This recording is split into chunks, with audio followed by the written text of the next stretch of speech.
What's up, Nintendo Gamers? The Kid here with another Super Smash Bros. Wii U and 3DS update. So this week, Sakurai explains a lot more about Robin and his moveset.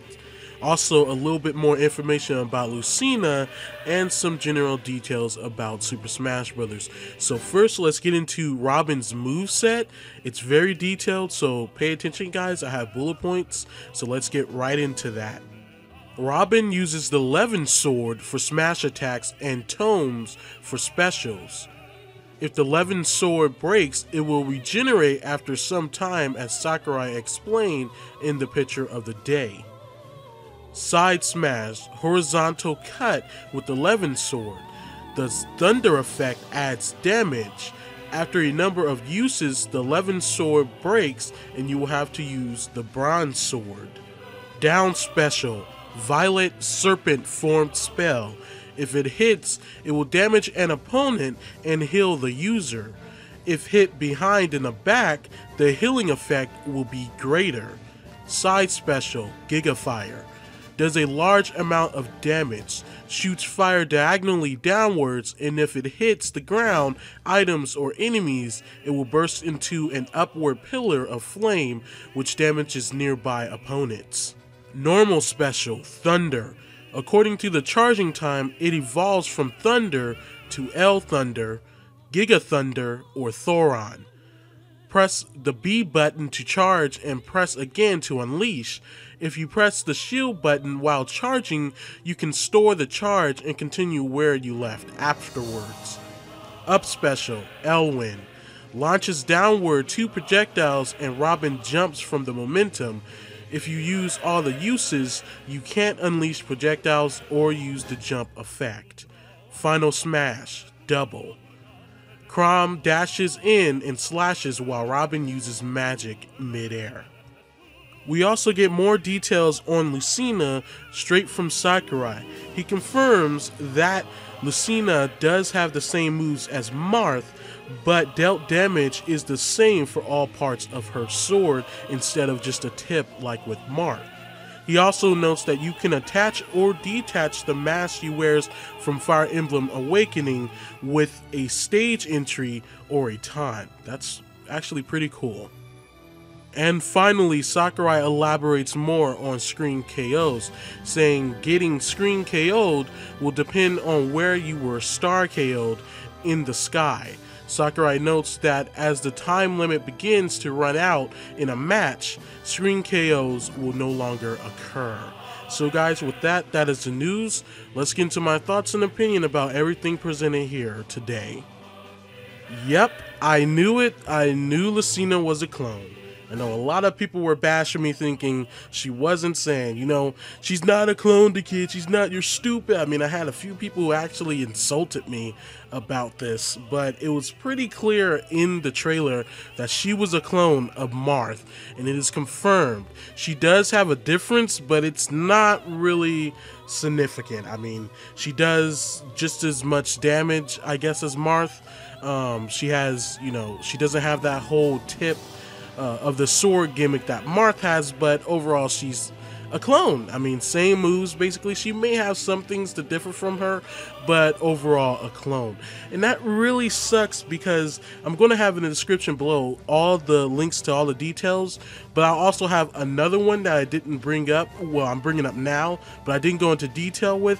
But he actually said that Lucina, Sakurai said that Lucina was originally going to be a alternate costume for Marth, but instead, I believe he said they cut a character and they replaced Lucina for that character, and now here she is as a playable clone. Why that didn't make sense at all, but okay. He also said that he replaced Robin, he replaced Chrom with Robin, and that he didn't know what to do with Chrom because he thought that Chrom would be too much of a clone. Okay. Let's throw out the book of logic and let's just start reading the book of makes no sense.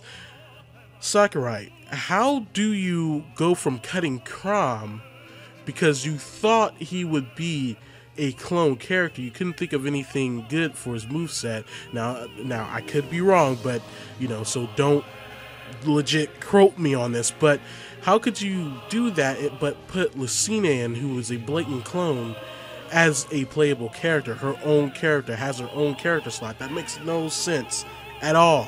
And I think a lot of Chrom fans will argue that there's a lot of things you could have done with Chrom to make him way different from Marth and Ike, period.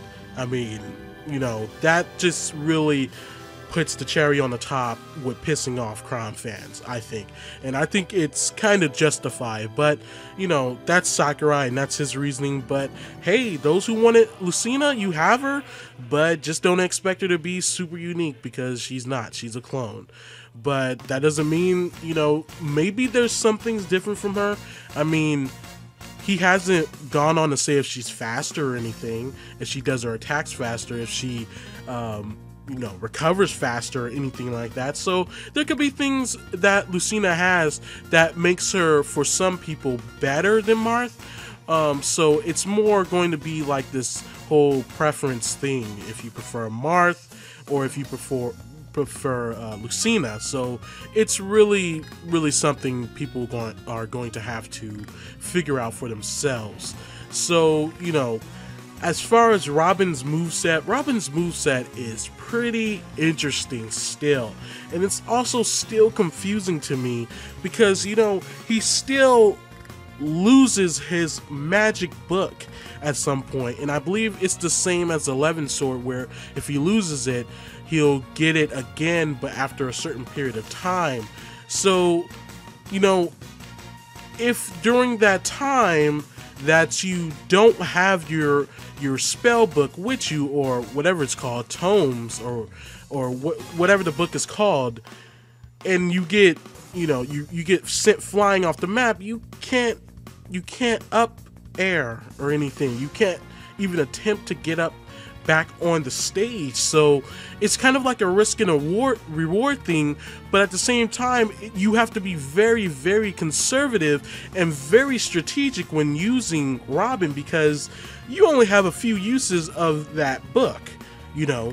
So if you use them all up and you're at low health or high percentage and you're going to go flying with any type of attack, you're going to have to think about how you use these spells so that if you do get sent flying, you'll have a chance of actually getting back up, you know.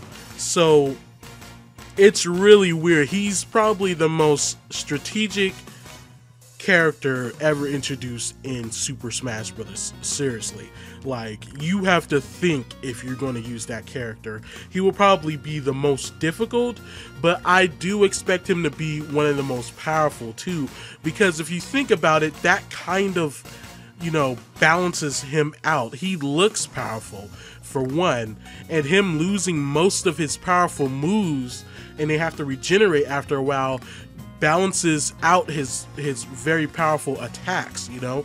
You can't use them for a certain amount of time. His 11 sword, which is one of the coolest looking swords I've ever seen. I would actually love to see that sword made on Man-at-Arms. If you guys don't know what Man-at-Arms is, woo! I will have a link in the description. If you guys want to see real video game swords and items made that can actually be used as weapons, I'm talking about swords from anime and games, you guys want to check out that channel because it's awesome. But it's one of the coolest looking swords I've ever seen. It looks like a lightning bolt, but it breaks after a while. Then he gets his bronze sword, which looks like a pencil compared to everybody else's sword. So it's really interesting with Robin. And you know what? I'm going to play as this guy because his moveset sounds so interesting that I have to try to master it, you know. It just sounds that good. It sounds that interesting to me. And I think once people get Robin down, you know, with his moveset, I think he's going to be a force to reckon with. I wouldn't doubt that he ends up being either near top tier or pretty much top tier, you know, because this character is off the hook, you know, in terms of interesting movesets. So as far as the KOs go, the screen KOs this time around are way better than they have been in other previous Smash Bros. For one, instead of just hitting the screen in a very nonchalant way, they actually hit the screen. You know, their faces, you know, smush into the screen, their bodies and stuff. You know, it looks better. It looks way more detailed. And you know, something like this on the 3DS is really going to pop out. I can see that being one of the great things about having the 3DS version of this game. And actually, I would go on to say that they should have like where you can make this more frequent or less frequent, you know, as an option before you do a round. That way, at least for the 3DS version, that way you get more of a 3D effect with the 3DS game, since it's supposed to be in 3D, you know. So yeah, really cool. So guys, with that, that's the update. I have more updates on Super Smash Bros. Wii U and 3DS as more things are revealed. Thank you for watching. Don't forget to like, comment, favorite, and subscribe to my channel for more Super Smash Bros. Wii U and 3DS updates, as well as updates on other upcoming Nintendo games very soon. See you guys next time.